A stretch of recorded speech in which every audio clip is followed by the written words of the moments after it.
What was most memorable about the play for me was the realness of the situation.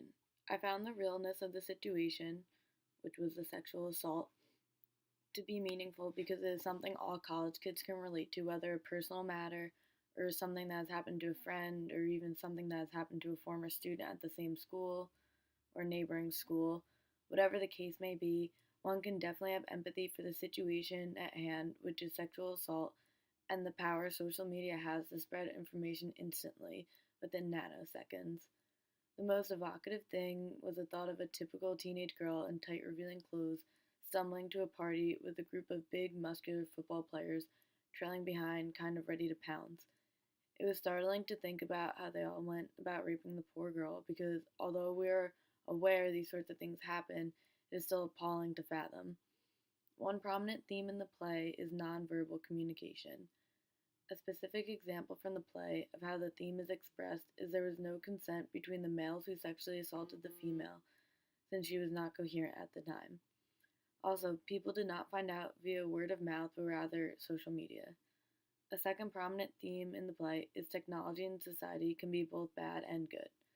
An example of the bad is the one previously discussed that everything can be exposed within an instant and you can't go back and delete it once it's out there.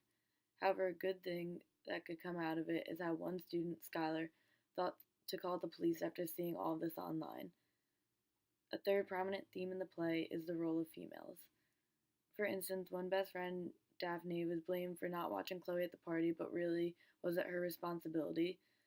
Um, the men don't have to worry about a buddy system at parties, so why should the woman? Why should they have more responsibilities? Is it simply because men don't have to fear their own safety, yet women do? Because if that is true, then that would make men superior to women. There are three elements in Good Kids that set it apart from Intimate Apparel's more traditional two-act play structure and storytelling. First, Good Kids doesn't start off giving history of the story, instead it just dives right into the now of what is about to happen. Second, there are not multiple scenes leading up to the climax, it is pretty much just one scene that leads up to the climax, which is the post-party sexual assault.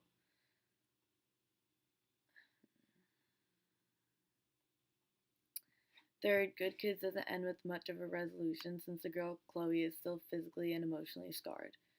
These choices affect the storytelling in Good Kids by making it more abrupt and kind of startling with what happened and such.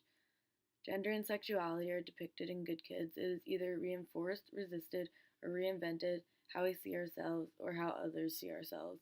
There's a status quo or norm or mainstream, and there are actions that reinforce sexuality, which fall to the covertly political end.